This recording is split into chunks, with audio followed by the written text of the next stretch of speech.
warahmatullahi wabarakatuh. Bismillahirrahmanirrahim. Alhamdulillahi rabbil alamin, wassalatu wassalamu ala rasulillah wa ala alihi wa ashabihi ajma'in. Bismillahirrahmanirrahim. Alhamdulillahi rabbil alamin, arrahmanirrahim, maliki yaumiddin. Iyyaka na'budu wa iyyaka nasta'in. Ihdinas siratal mustaqim, siratal ladzina an'amta 'alaihim ghairil maghdubi 'alaihim waladdallin. Amin. Bismillahirrahmanirrahim.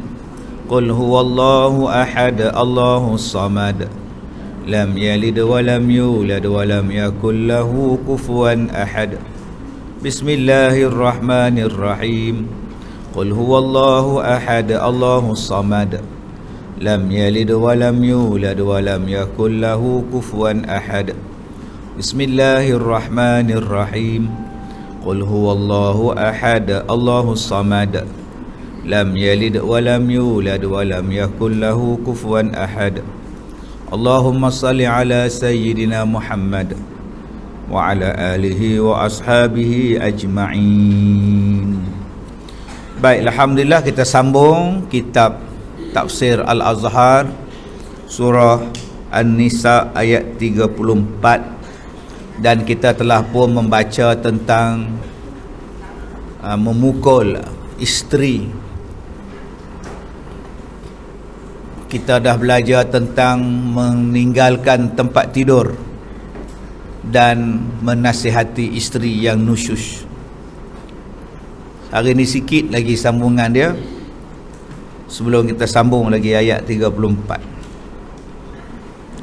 Jadi kita dah belajar dah macam mana maksud memukul tu. Janganlah faham memukul isteri ni macam Hulk Hogan duk pukul Roddy Piper tu. Jangan duk bayang macam tu. Islam bagi pukul, sepak terajang, lempar atas katil, lempar flat 18. Bukan. Tindih dia pula, kira pula 1, 2, 3. Itu wrestling nama dia. Wrestling tu pun bohong, bukannya betul. Darah setitik pun tak keluar, lebam pun tak. Tapi cara hentak tu, semua action dia pun berlatih. Hentak tu pun tak sakit, sebab spring. Lantai dia tu kat sum, dia spring. Jadi bila kita hentak, dia melambung balik. Dia bukannya lantai tetap, dia mengikut bentuk hentakan kita. Jadi cuba tengoklah masuk WWE, cuba apa cik kena hentak tengok.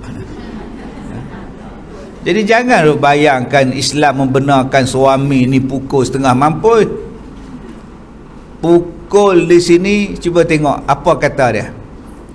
Ibnu Abbas berkata, pukullah kalau dah sampai tahap kena pukul.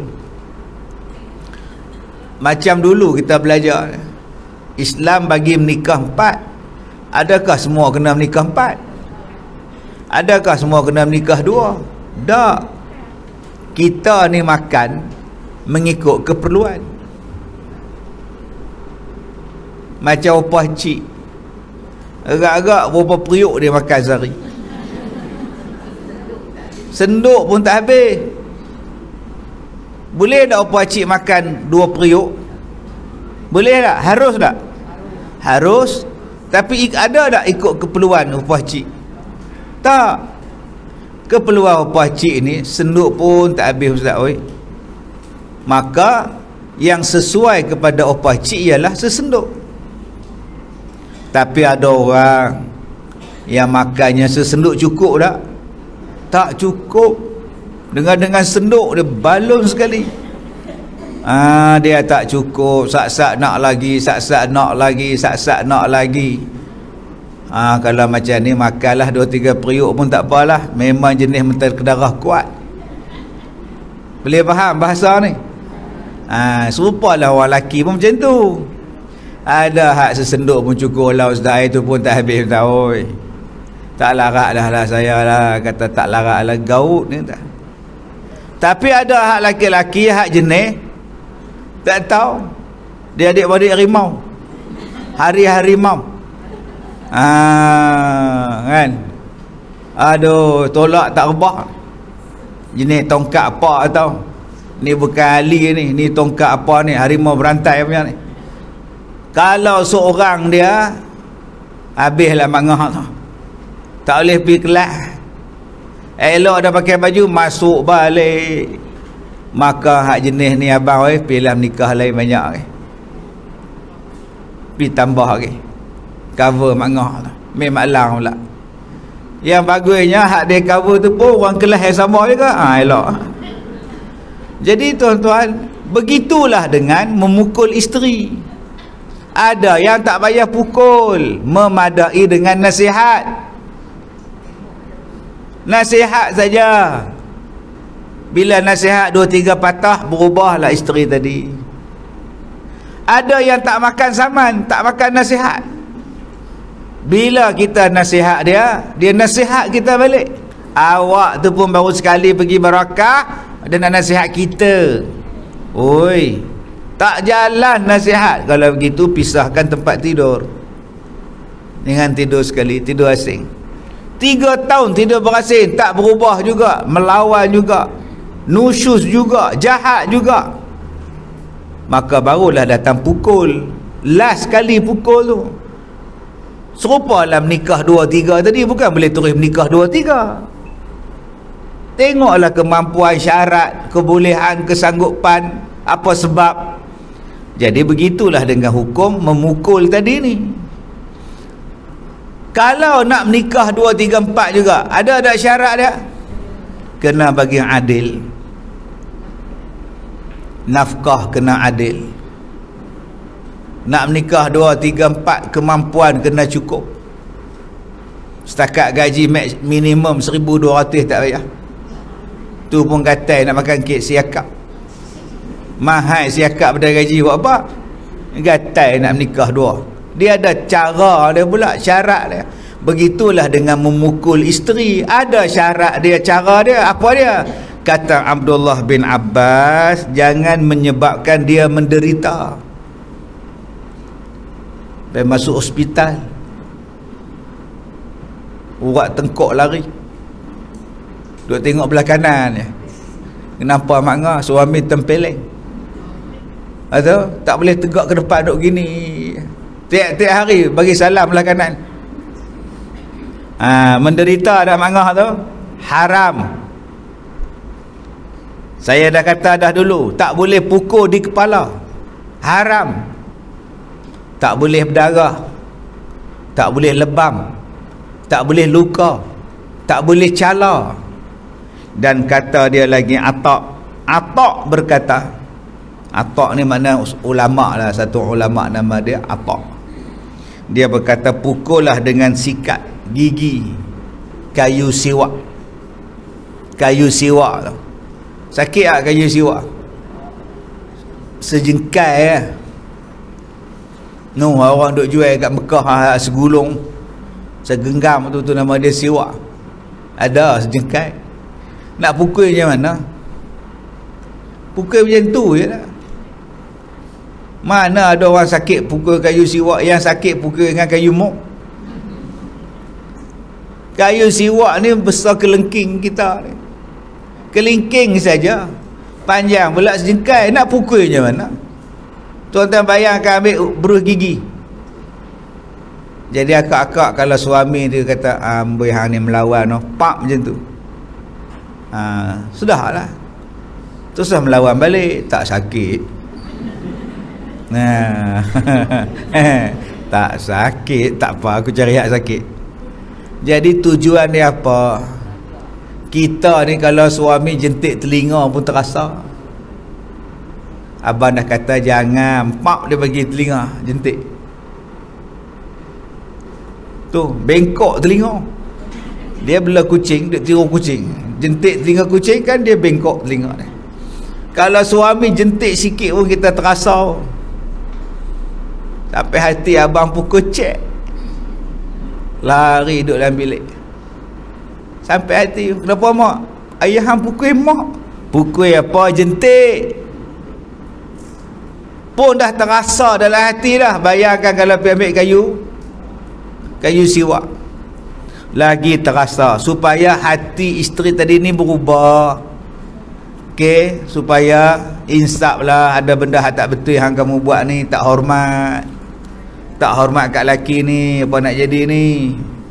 Baik, kemudian lalu ulama fiqah menjelaskan, jangan sampai melukai, tak boleh. Jangan sampai patah tulang, jangan berkesan, berbekas, dan jangan memukul muka, kerana muka adalah kumpulan segala kecantikan. Dan hendaklah berpisah-pisah pukulan, jangan hanya di satu tempat, supaya tak menyakitkan. Bahkan ada yang mengatakan pukul sahaja dengan tangan yang diselubungi sapu tangan, jangan dengan cambuk, jangan dengan tongkat. Ambil kain balut, dah sapu tangan ya. Allah, sapu tangan besar mana sapu tangan tu, tak sakit pun. Jadi janganlah kita hari ni cepat sangat tengok Islam membenarkan suami memukul isteri. Tak, belajarlah dulu syarat dia. Islam membenarkan menikah dua, belajar dulu syarat dia. Makna kena adil, anak-anak kena belanja dengan adil, isteri kena adil, semua kena jaga elok. Orang kafir ni dia benci dengan Islam, dia kutuk menikah dua. Tapi yang mereka tu dapat anak macam-macam, dia pun tak jaga. Kan menikah pun duduk serumah anak 3, kemudian cari hak lain pula, duduk serumah anak 2, anak sampai 5. Bukan dia bapak pun tak ada tanggungjawab apa. Lepas tu cari orang lain pula. Hak Islam ni, kamu menikahlah berapa pun, tanggungjawab kena jaga. Perempuan kena jaga, anak kena jaga, bertanggungjawab. Ar-Razi menjelaskan dalam tafsirnya bahawa melakukan itu hendaklah dengan cara bertingkat. Mula-mula diajari dengan cara baik-baik. Hantar isteri masuk dalam kelas, pergi mengaji, pergi belajar. Sebab tu ketua-ketua jabatan, tolonglah buat pengajian di pejabat masing-masing. Sebab isteri ni nak mengaji tak sempat. Pukul 6 keluar rumah, pukul 5.30, pukul 6.30 sampai rumah. Bila nak belajar? Dulu lepas habis SPM masuk universiti sibuk, lepas universiti pula kerja. Bila nak belajar? Bila dah pencen, masuk barakah. Apa lagi boleh buat? Nak taat pada suami, suami mati dah, 2 hari pencen mati.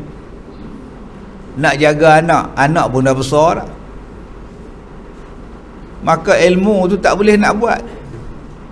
Jadi bagilah ruang masa kepada kaki tangan swasta ke, kaki tangan kerajaan ke. Bagi ada masa untuk mereka ni belajar, menuntut ilmu, supaya jadi orang baik. Duk fikir dunia tak habis-habis.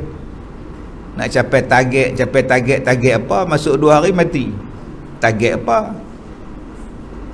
Supaya belajar. Maka jadi baiklah isteri tadi bila ada pengajian, berkala, berkitab di tempat kerja. Kemudian barulah dipisahkan tempat tidur. Tidur berasing ni satu benda sensitif. Dan katanya yang ketiga barulah pukul. Janganlah dipukul terlebih dahulu.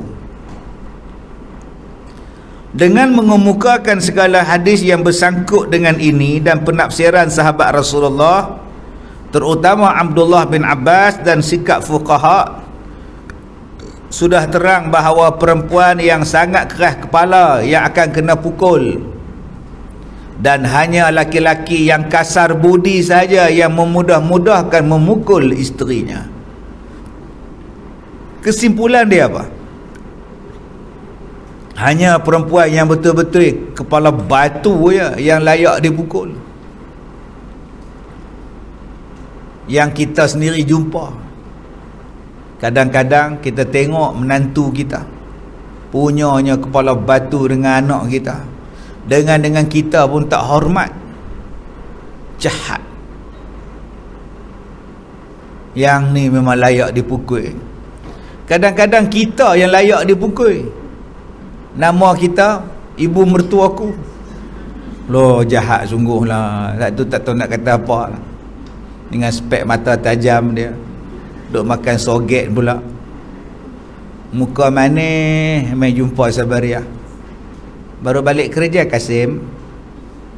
Kan Kasim selamat kerja buruk. Mak datang ni nak bawa balik Sabariah ke Singapura. Maklumlah di sini siapa yang nak menjaganya kalau dia bersalin nanti. Baik pada mak, baiklah pada saya. Oh, nampak tu. Kasim selamat menjawab. Baik tak boleh langsung. Jahat betul ni. Yang ni memang layak kena pukul. Nasib baik dia janda, ibu mertua aku tu. Dan kata dia lagi, hanya laki-laki yang jahat saja yang duk pukul isteri dia.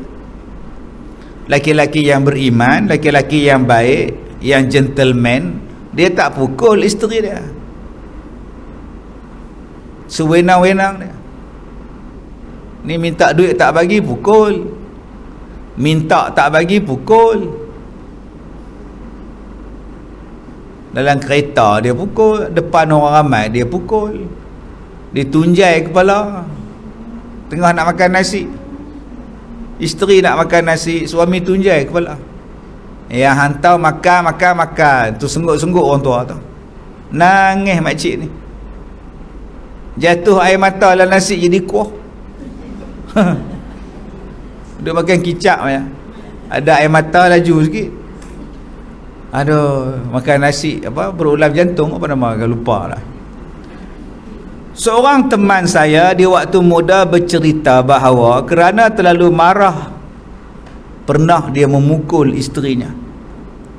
Dipukul pada lutut sehingga isterinya sangat kesakitan. Bekas sepakan meninggalkan kesan hijau pada tulang lutut isteri berhari-hari. Dia sangat menyesal atas perbuatan itu sampai bertahun.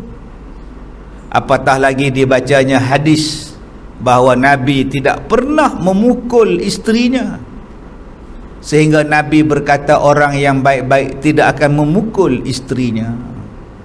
Ini ingat ni abang-abang. Nabi kata orang baik-baik di antara kamu tidak akan memukul isterinya. Jadi saat-saat naik tangan, saat-saat naik kaki, saat-saat naik bantai, dibalung dengan bantai. Isteri pula pergi ambil pula, sudik pula. Lari satu taman. Malu ke orang. Jadi kadang-kadang yelah, gaduh-gaduh juga. Biar anak terbit juga tu, pelik lah. Kemudian datanglah lanjutan ayat. Habis lah bab pukul isteri tu, habis lah. Dia mari pula sikit lagi sambungan ayat dia. Allah Ta'ala kata apa? Fa in ata'nakum fala tabghu 'alaihin nasabila. Tetapi jika mereka taat kepada kamu, maka janganlah kamu mencari-cari jalan buat menyusahkan mereka. Yang ni Allah pesan pada suami.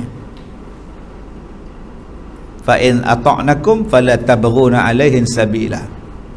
Kalau isteri kamu tu baik dengan kamu, jangan duk cari-cari jalan nak menyusahkan mereka. Ingat, senang nak dapat isteri baik. Dia bangun awal pada kita. Isteri ni tidur lambat pada kita, bangun awal pada kita. Mana ada cuti. Dia MC pun dia kerja. Hari Ahad dia kerja. Kita Ahad cuti sungguh, pergi mancing. Buatnya isteri pun hobi dia mancing, mati anak-anak ke bola. Buatnya isteri pun hobi dia tengok bola, semua game dia pergi. Anak-anak ni tuan-tuan tumpang susu kucing. Susu tak ada, lah dia tengok anak kucing duk nyusu mak dia. Tu dia. Jadi isteri macam ni Allah pesan jangan bagi susah. Tanya dia, pasal apa hang nak menikah lain? Saya mampu, tapi isteri kamu baik. Yalah, hak saya. Sian kat dia, dia baik. Aku tengok, dak hang sokong bini aku, siapa? Aku bukan sokong bini hang, aku kesian kat hang. Besok hak ni terlepas, hak nu terlepas. Fikir panjang-panjang lu. Fikir panjang lah. Kadang-kadang dapat isteri baik, suami pula tak reti jaga duit. Main saham sana, main saham sini, saham jatuh, miskin sekelip mata. Isteri yang baik tadi terpaksa bangun pagi jual nasi lemak, bungkus nasi lemak, tudung tak pakai, tu yang rambut panjang. Banyak kali jumpa nasi lemak penuh dengan rambut. Makcik-makcik, oh yang jual nasi lemak ni pakai-pakailah tudung waktu nak bungkus tu. Putih selera. Ada yang kata pula tak najis Ustaz, yang tu pulang kat hang lah. Okey. Kadang-kadang isteri tu dah baik, tapi kamu tak pandai nak menguruskan wang. Hutang sana, alung sini, alang sana. Akhirnya isteri jadi susah. Kadang-kadang kita dapat isteri yang baik, kita tak reti nak hargai dia. Selalu marah kat dia, selalu tengking dia. Kadang-kadang kita dapat isteri yang baik, kita tak pernah bagi senang dia. Tak pernah bagi senang. Dia tiap-tiap hari duk menangis pasal bergaduh dengan mak mertua. Mak mertua duk perli macam-macam. Kalau macam tu, marilah abang cari rumah lain untuk hang. Tak payahlah duk dengan mak sekali. Mak payah pasal menantu ni tak kerja, suri rumah. Menantu yang nombor 2 kerja, nah, pakai name tag. Tu yang mak bangga tu. Pergi kerja pula pakai spek hitam. Menantu hak tak kerja ni duk dukung dengan cucu je. Duk sidai kain dukung, masak dukung, kain batik pula, lipat kain sambil dukung anak. Jadi mak mertua kata, hei, lemah dapat menantunya tu. Padahal menantu tak kerja lah bagus. Dia jaga anak dia, dia ajar ABC alik bata, dia tak bagi makan ubat batuk, dia tak dera. Yang kerja tu hantar anak muah pengasuh bagi makan ubat batuk, terhempas kepala kat lantai, koma 8 hari. Tapi kita tak nampak yang tu. Yang kita nampak menantu ada kerja ni ada name tag. Di pejabat dia tu duduk dalam cermin lah. Dia kira menantu dia kerja duduk dalam cermin. Dia tak tahu Tiger Show pun dalam cermin kak. Duduk bangga dalam cermin tu tak habis-habis. Baik, kemudian perempuan yang taat di sini bukanlah semata-mata perempuan yang tunduk kepada tuan. Apa makna taat? Bukan makna taat di sini isteri tu ikut cakap laki dia, bukan. Taat ialah perempuan yang tahu akan hak dan kewajipan. Itu taat bagi perempuan. Walaupun dia kerja, tapi dia tahu tanggungjawab dia. Sebelum pergi kerja, siap sarapan. Suami masuk kerja petang, isteri sebelum pergi kerja tu dah buat dah bihun goreng, taklah dekat atas meja. Air panas pun dah buat, bodam flash. Roti bakar untuk anak pun dah bakar dah, tinggal buh jam lagi dah. baru pergi kerja. Tu nama dia tahu kewajipan. Dia tahu macam mana dia nak jaga rumah tangga dia. Satu. Apa lagi makna taat? Yang menjaga rumah tangga dengan baik. Jaga elok. Rumah kemas bersih. Cadar bersih, pinggan bersih, habuk tak ada. Elok bilik mandi elok. Lipat kain elok. Susun. Kita pun tak berani nak pakai kain, takut silap.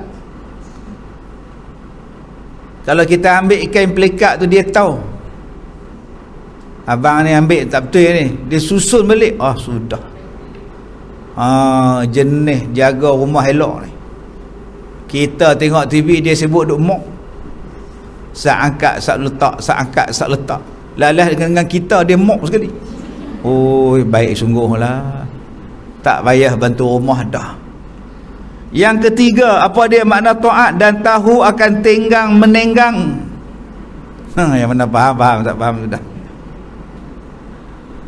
Dan juga tahu akan harga dirinya. Dia isteri orang, dia tak berjahat, dia tak merendah dengan jantan lain.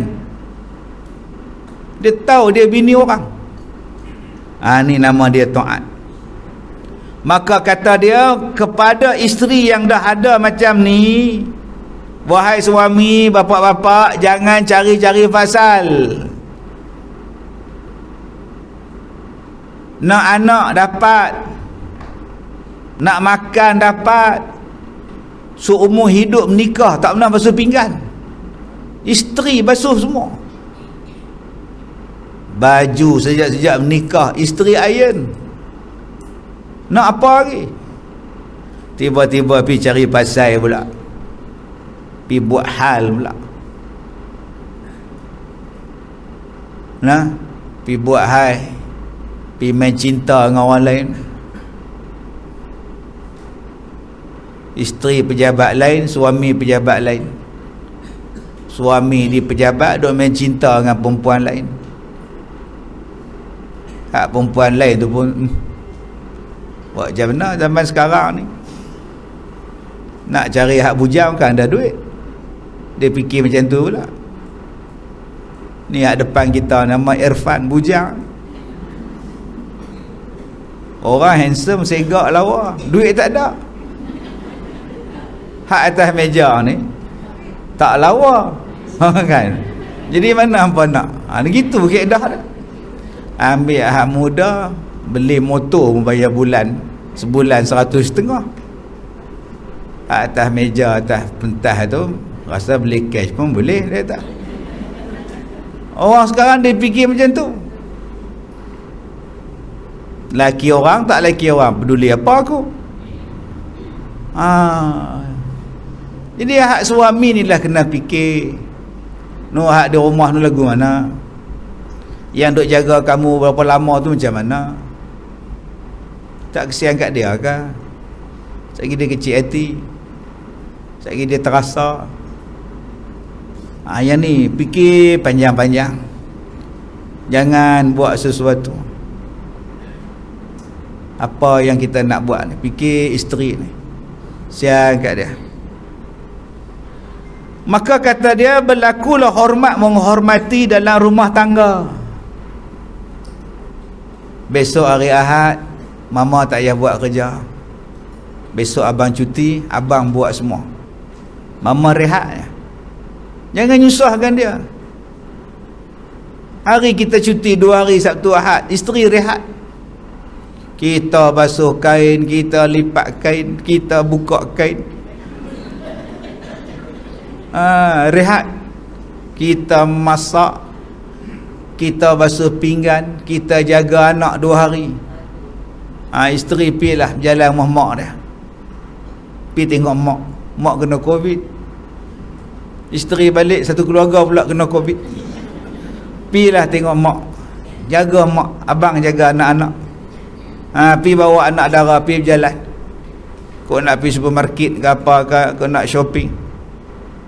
Itulah dia tak menyusahkan isteri. Isteri pun nak rehat. Kita balik pukul 12 malam, isteri dah tidur, jangan kejut. Bawa kunci siap-siap. Jalan jengket-jengket. Tak nak isteri terkejut. Rupanya pencuri, patut terjengket-jengket. Bukan laki dia, pencuri masuk. Cuba buat macam itu. Tak nak kejut. Ini dia goncangnya satu rumah, suruh bangun. Aku dah balik, buka lah pintu, bodoh. Isteri terkejut, bangun tak stabil, terus kena vertigo. Islam ni dia jaga ni. Jangan sampai isteri ni jadi susah. Sebelum dia minta, kita bagi dulu. Kita boleh goncang gas tu ada ke tak ada. Kita cuba angkat, berat lagi gas ni, banyak lagi. Ni kadang-kadang kita tak pernah tengok gas tu kosong ke, nak habis ke. Tak pernah tengok ikan dalam peti air tu ada ke, tak ada ke. Yang kita tahu, aku nak makan. Tapi kita tak pernah tengok ada ke tak ada, cukup ke tak cukup duit belanja ni. Maka berlaku, kerana kalau isteri sudah demikian baiknya, lalu laki-laki cari fasal saja membuat gaduh, jangan disesalkan kalau dia melawan. Dia kata kadang-kadang isteri ni dah baik dah, kita buat hai pula. Isteri berkata tak apa, dia ingat dia seorang je boleh. Yang tu dia jadi Tun Fatimah, bersilat dah, melawan dia. Kadang-kadang dia tuntut cerai. Tak nak dah ustaz, saya dah kecil hati dah, saya tetap bulat hati nak minta cerai. Dia nak pujuk ke, saya tak mau layan dah. Sekarang jadi gila talak balik. Tiap hari tunggu depan barakah. Dah lah tu som duk erek kursi, tak payah tak. Dulu hang kata aku sem, sekarang som. Baik. Janganlah suatu kesalahan yang terjadi ditimpakan saja pada isteri. Kalau boleh isteri tak nak jadi susah. Kita pinjam duit alung, pasal apa isteri jadi susah? Isteri kena bayar hutang suami. Suami lari, alung cari isteri. Simbah cap merah di ofis, di rumah, atas kereta. Tak kemalu isteri tu. Tak tanggungjawab punya jantan. Padahal perempuan tu pun. Lepas tu laki tu mari balik, nak balik, la ilaha illallah. Mak nasihat, bapak nasihat, tu salah lehoi. Hang lupa ke apa yang dia buat pada hang? Hang kena kerja dengan alung, hang bayar hutang alung berapa puluh kali ganda. Sampai hang pun jadi susah, anak hang sakit. Ni dia datang balik menagih cinta, hang layan dia.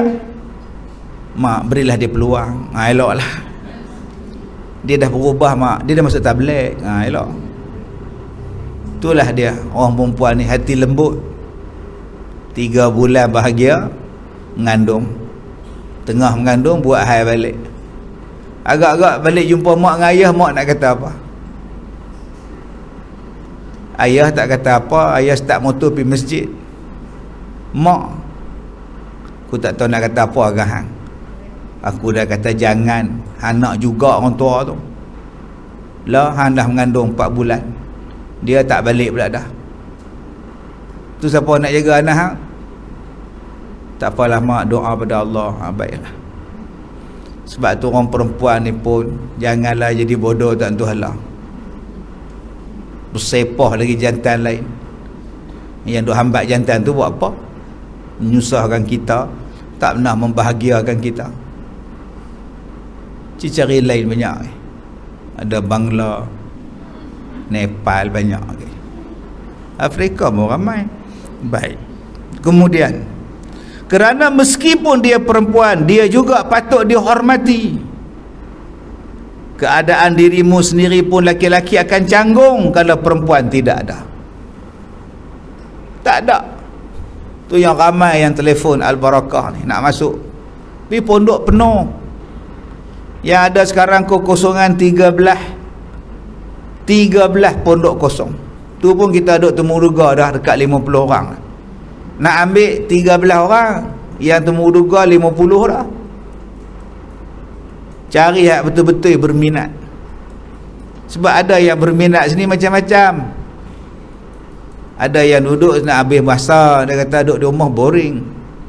Ada yang nak duduk ni sebab anak halau, tak ada rumah nak duduk. Ada yang nak mengaji. Ada yang nak main hujung minggu. Sabtu Ahad datang lah kan, rehat-rehat tu dia. Ada macam tu pula. Ada yang nak cari jodoh. Taklah kalau ada hak boleh jaga saya di Barakah, ustaz tolong tengok lah. Saya kata ada, Opa Cik ada, Opa Zom ada. Jadi macam-macam. Jadi nak pilih tu betul-betul kena pilih. Hak nak mengaji je kita cari.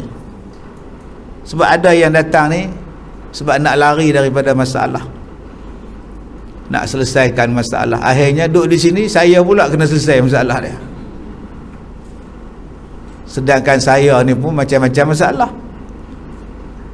Satu-satu masalah. Baik.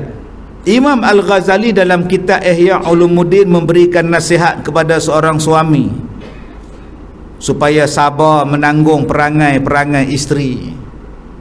Jadi abang-abang, isteri kita ni banyak cabang fikiran dia. Salah anak. Orang lelaki tak ada cabang. Orang lelaki senang bagi nikah. Orang perempuan kalau sebut nak menikah, banyak ada cabang. Goodies nak bagi apa. Orang perempuan punya fikiran tu. Pelamin macam mana? Baju nak kena sedondon tak? Konsep dia apa? Nak buat kat Barakah ke Ayu Bridal? Hak fikir tu orang perempuan. Fikir je tu perempuan. Orang lelaki tak. Orang lelaki dia kerja duduk penuh. Kalau 250, kalau salam cengkok tak ramai. Orang lelaki fikir macam tu. Dia fikir salam cengkok tak habis-habis. Orang perempuan tak. Dia pergi hantaran. Yang duduk berjalan kedai, jalan Kuala Kangsar tu, siapa dia? Perempuan. Nak cari hantaran tu, tepak sana, siri sini, bekas sana, bekas sini. Orang lelaki duduk dalam kereta, lemah kata. Orang perempuan duduk cari. Pergi supermarket, beli kasut, beli baju, beli seluar, beli cincin, beli jam, nak jadi hantaran. Orang perempuan. Sebab tu dalam kitab ni dia sebut apa? Orang lelaki-lelaki kena sabar dengan perangai perempuan tu. Sebab tu kalau tak boleh teman, bagi duit kat dia, suruh dia pergi beli sendiri. Saya tak boleh ikut ustaz, isteri saya lama memilih. Dia tengok tu dekat setengah jam, ingatkan dah nak beli dah, tak jadi, dia letak balik ustaz. Kalau gitu abang bagi duit kat dia, bagi kredit kad kat dia, debit kad, abang balik rumah. Sekali lagi dah siap barang beli, telefon abang ambil. Sabar, itu makna sabar. Sabar dengan kerana perangai-perangai isteri. Kadang-kadang dia masak banyak, mood tengah baik. Kadang-kadang masak dia tak ada. Buka tudung, tinggal meja. Tak ada nasi ke? Malas.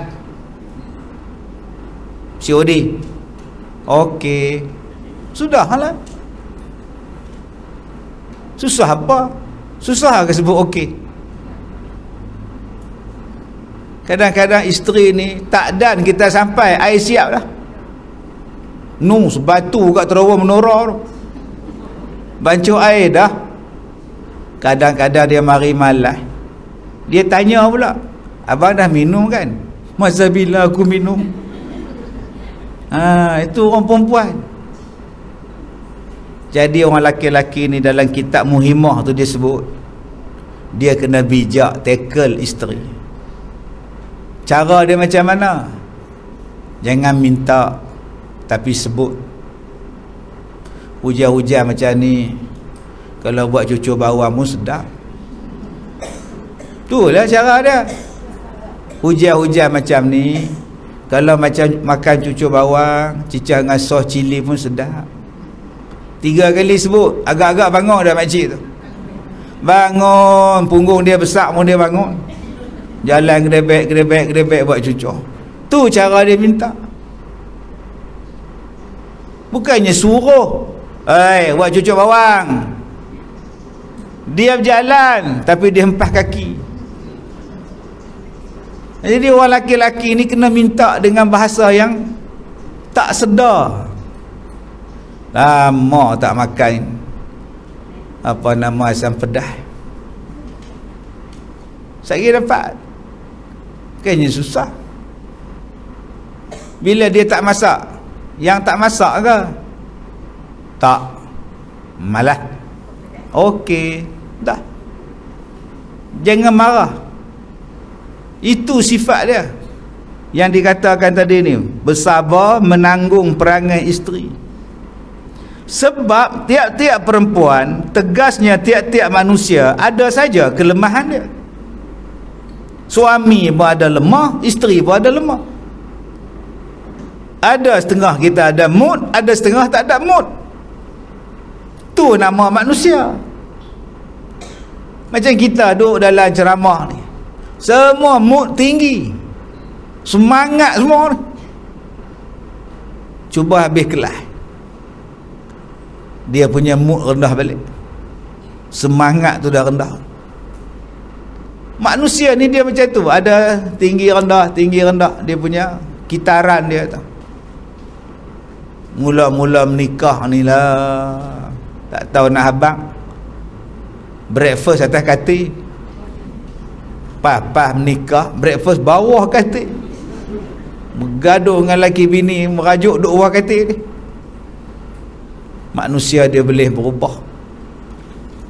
Okay, kadang-kadang kita nampak berdua datang surau naik motor, esok lusa berasing pula. Esok lusa mai seorang din. Mana orang rumah? Tahu? Ada kot. Setengah jam sampai isteri. Kamu seorang leha. Ditinggalnya aku, tak guna punya jantan. Saat lagi balik sembahyang isyak, suami tunggu depan pintu pagar, melompat mak ngah tu. Elok pula. Ini yang kata mood. Jadi bila manusia ni faham kita ni masing-masing ada mood, pasal apa yang kita nak marah-marah? Tak payah nak beleter, tak payah nak jadikan suami kita musuh, isteri kita musuh. Bahkan engkau laki-laki pun mempunyai segi kelemahan, yang kesabaran isterimu sahajalah menyebabkan kekal rumah tangga. Isteri pun panah barat, tapi dah 40 tahun kahwin. Kenapa bertahan?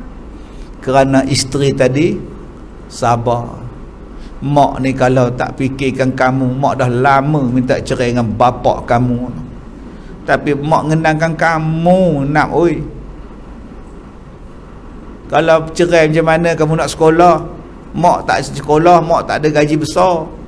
Bapak kamu nanggung, tak apalah, dia panah barang pun tak apa, kami masuk juga universiti, kata mak. Kata Allah, sesungguhnya Allah Ta'ala maha tinggi lagi maha besar. Hujung ayat ini menyebutkan nama Allah yang maha tinggi dan maha besar adalah pengebat dan kunci daripada segala hak yang telah diberikan daripada Allah ke atas tadi, iaitu laki-laki menjadi pemimpin pada perempuan. Mentang-mentang kamu telah diberi Allah kelebihan jadi pemimpin, janganlah kamu berlaku meninggikan diri dan menyombong. Jangan takabur, jangan membesarkan diri terhadap isteri, berbuat sewenang-wenang, menyalahgunakan kuasa, mulut kasar, mengata-ngata atau menyebut jasa, atau main terajang, main tempeleng. Allah pesan pada suami, jangan buat.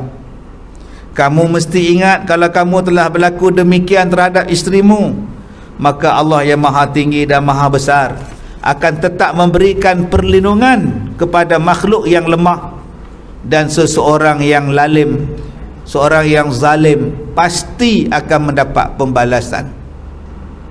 Orang yang buat baik pasti dapat baik, yang buat jahat pasti dapat balasan jahat.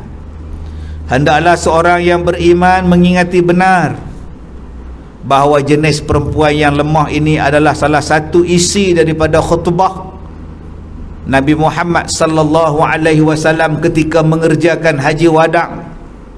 Ketika itu baginda berkata, ittaqullah fin nisa fa innahum awanun 'indakum. Takutlah sekalian kamu kepada Allah berkenaan dengan perempuan. Sesungguhnya perempuan adalah teman hidup sejati di sisi kamu. Itu pesan Nabi ketika hajatul wada', khutbah terakhir Nabi ketika haji. Apa kata Nabi? Fa innahum awanun 'indakum. Sesungguhnya perempuan, isteri kamu, adalah teman hidup sejati kamu. Susah senang, payah, gembira, duka, suka, mengadu masalah, menyelesai masalah, ialah isteri. Dan perempuan pula lah pesan dan pertaruhannya yang terakhir sebelum Nabi meninggal dunia. Ada dua pesan baginda sewaktu beliau meninggal dunia yang sangat diperingat. Pertama, sembahyang di awal waktu. Kedua, perempuan, jagalah perempuan. Aku takut, kata beliau, bahawa kedua soal inilah yang akan terlebih kamu sia-siakan, kata Nabi. Ketika Nabi nak wafat, Nabi sebut as-salah dan an-nisa. Jagalah perempuan, jagalah sembahyang. Karena kata Nabi, aku bimbang dua benda inilah yang umat aku sia-siakan. Pertama, sembahyang disia-siakan. Kedua, perempuan disia-siakan, tidak dijaga dengan baik. Baik, insyaAllah minggu hadapan kita akan sambung bab syiqaq, iaitu perselisihan antara suami dan isteri, bagaimana nak diselesaikan. Maka dia dipanggil sebagai syiqaq, insya-Allah. Baik, sekadar itu sahaja. Wallahu a'lam. Assalamualaikum warahmatullahi wabarakatuh.